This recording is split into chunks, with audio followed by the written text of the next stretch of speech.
A School Story by M.R. James, and read for radio by Matthew Jones.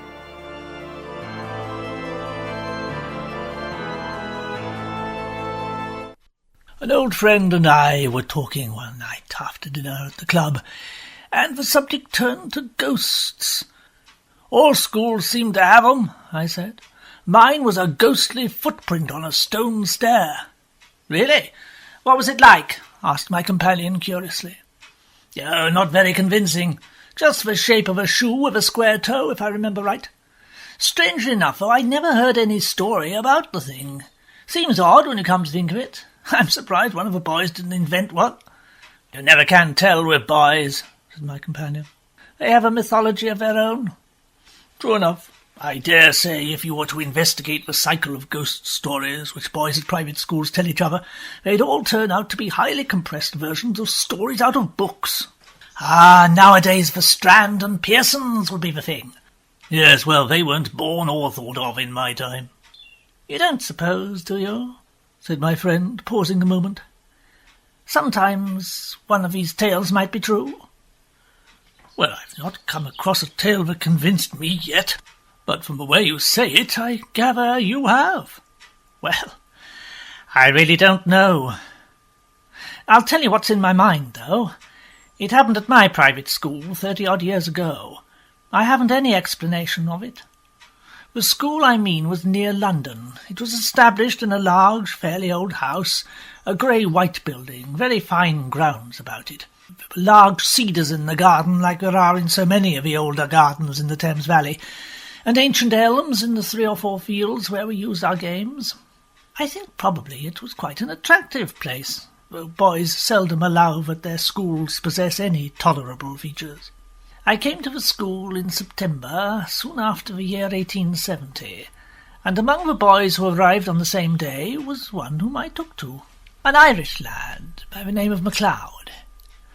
Well, I needn't spend time to describe him. The main thing is I got to know him very well. He was not an exceptional boy in any way, not particularly good at books or games, but then neither was I, so it suited me. The school was a large one. There must have been 120 to 130 boys as a rule, so there was a considerable staff of masters required. There were frequent changes among them. One term, perhaps my 3rd or 4th, a new master made an appearance, and his name was Sampson. He was a tallish, stoutish, pale, black-bearded man. I think we rather liked him. He travelled a good deal, you see, and he had stories which amused us on our school walks. So there was some competition among us to get within earshot of him. I remember, too, he had this charm on his watch chain that attracted my attention one day. Goodness me, I'd almost forgotten it.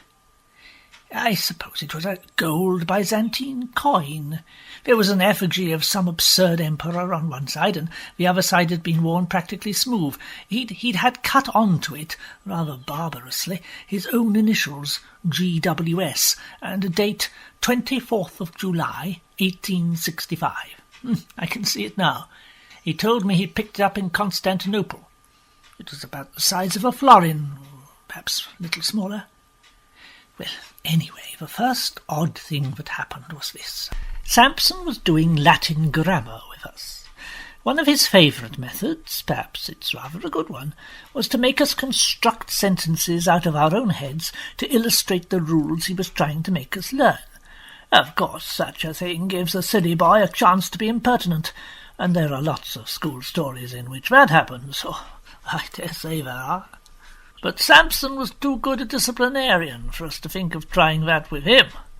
Now, on this occasion he was telling us how to express remembering in Latin, and he ordered each of us to make a sentence bringing in the verb memini. I remember. Well, most of us made up some ordinary sentence, such as, "I remember my father," or "He remembers his book," or something equally uninteresting.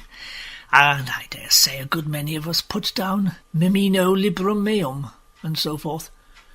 But the boy I mentioned, MacLeod, was evidently thinking of something more elaborate than that, and the rest of us, who wanted to have our sentences passed and get on to something else, were getting impatient for him to finish. Some kicked him under the desk. I, who was next to him, poked him and whispered to him to look sharp. he didn't seem to attend. I looked at his paper and saw he'd put down nothing at all, so I jogged him again harder and upbraided him for keeping us all waiting. That did have some effect. He started and seemed to wake up, and then very quickly he scribbled down a couple of lines on his paper and showed it up with the rest. As it was the last, or nearly the last, to come in, and as Sampson had a good deal to say to the boys who had written Meminiscimus Patre Mea, and the rest of it, it turned out that the clock struck 12 before he'd got to MacLeod, and MacLeod had to wait to have his sentence corrected. There was nothing much going on outside when I got out, so I waited for him to come. He came very slowly when he did arrive, and I guessed there had been some sort of trouble. "Well," I said, "what did you get?" "Oh, I don't know," said MacLeod. "Nothing much. But I think Sampson's rather sick with me." "Why, did you show him up some rot?"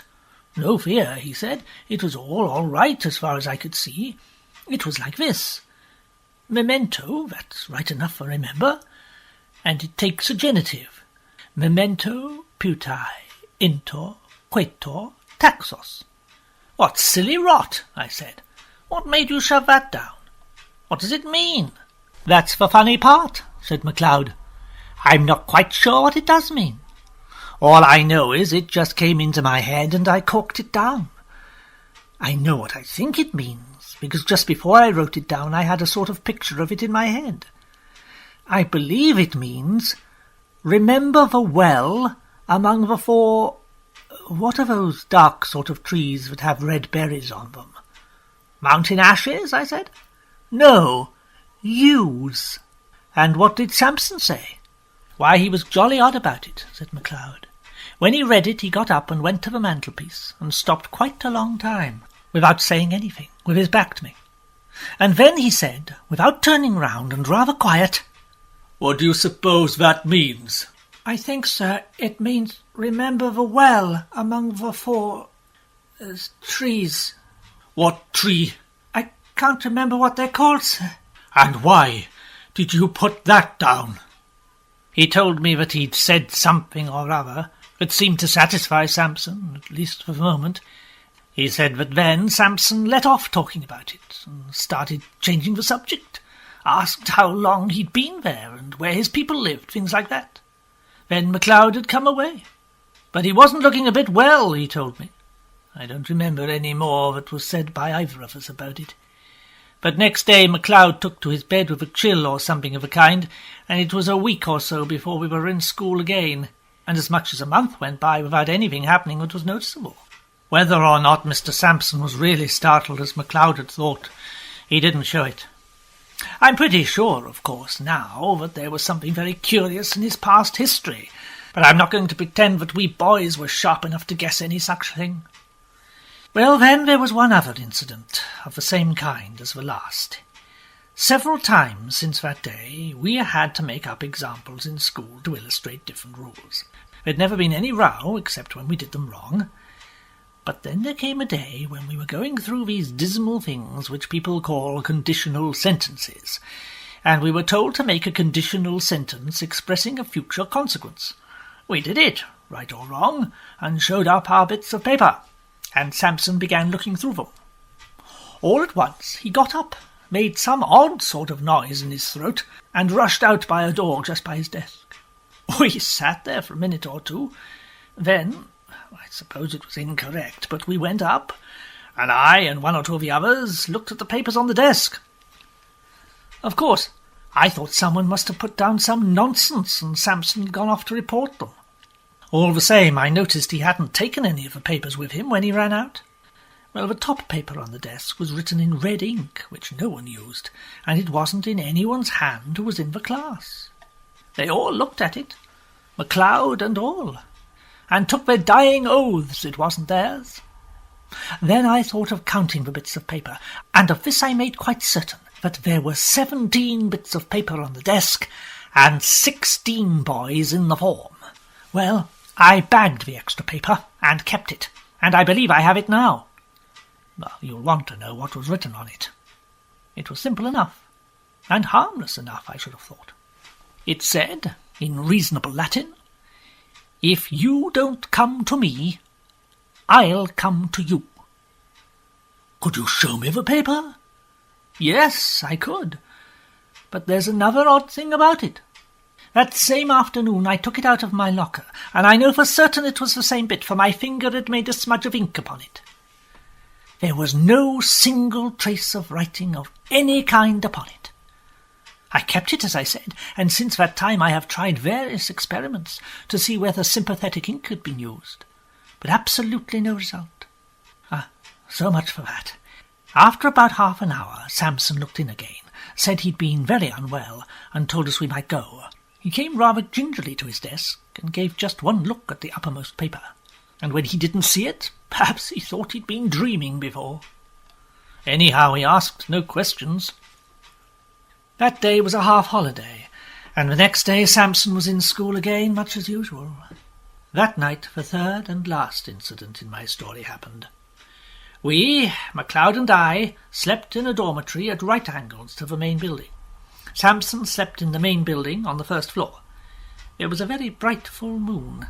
At an hour which I can't tell exactly, but some time between 1 and 2, I was woken up by somebody shaking me. It was MacLeod, and a nice state of mind he seemed to be in. Come, there's a burglar getting in through Sampson's window."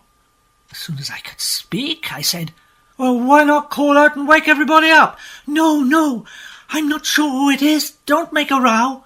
Come and look." Naturally, I came and looked, and naturally, there was no one there, so I was cross enough. I should have called MacLeod plenty of names. Only, I couldn't tell why, but it seemed there was something wrong. Something that made me glad I wasn't there on my own to face it. We were still at the window looking out, and as soon as I could, I asked him what he had heard or seen. "I didn't hear anything at all, but about 5 minutes before I woke you, I found myself looking out of this window here, and there was a man sitting or kneeling on Sampson's windowsill and looking in. I thought he was beckoning. What sort of man? I don't know, but I can tell you one thing. He was beastly thin, and he looked as though he was wet all over. And I'm not sure at all that he was alive." We went on talking in whispers some time longer, and eventually we crept back to bed. No one else in the room woke or stirred the whole time. I believe we did sleep a bit afterwards, but we were very cheap next day. And next day Mr. Sampson was gone, not to be found. I believe no trace of him has come to light since. In thinking it over, one of the oddest things about it has seemed to me the fact that neither MacLeod nor I ever mentioned what we'd seen to any third person. Of course, no questions were asked on the subject of us. If they had been, I'm inclined to believe we could not have made any answer. We seemed unable to speak about it. That's my story. The only approach to a ghost story connected with a school that I know of. But still, I think, an approach to such a thing. The sequel to this may perhaps be reckoned highly conventional, if not for one thing. Anyhow, a sequel there is, and so it must be produced. In the latter part of the same year, or of the next, I found myself staying at a country house in the Highlands. My host had gathered a few of us together for a shooting party, and apart from our host, we were strangers to one another. I and another man found ourselves drinking alone, as one by one the others retired. I finished my glass and made to move. My companion pulled out his watch, expressing surprise at the time, and got up also. But my eyes were drawn to his watch-chain, or rather the gold coin attached to it. He glanced at me curiously, and I felt a need to explain my fascination. "That object, it reminds me of something. Might I ask its history?" "Well, it is odd enough," was his answer. "Years ago, I was a boy at the time, my father organized the clearing of a yew thicket, and in the shrubbery found an old well. Deciding to clean and restore it, What do you suppose they found? My mouth dry, I managed to stammer. Is it possible they found a body? He showed no surprise at my correct guess. They did that, but what's more, they found two. Good heavens, two! Was there anything to show how they got there? Was this thing found with them? It was, amongst the rags of the clothes that were on one of the bodies. A bad business, whatever the story of it may have been. One body had the arms tight round the other. They must have been there 30 years or more. You may judge my father had the well filled up fast enough. Do you make anything of what's cut on that gold coin you have there? I think I can, I said, for I knew now what it would be. Holding it to the light, I read. It seems to be GWS, 24th of July, 1865. The owner's initials, I suppose. A member of your family? No, no. Well, I thought you knew. Allow me to introduce myself. He held out his hand. My name is MacLeod.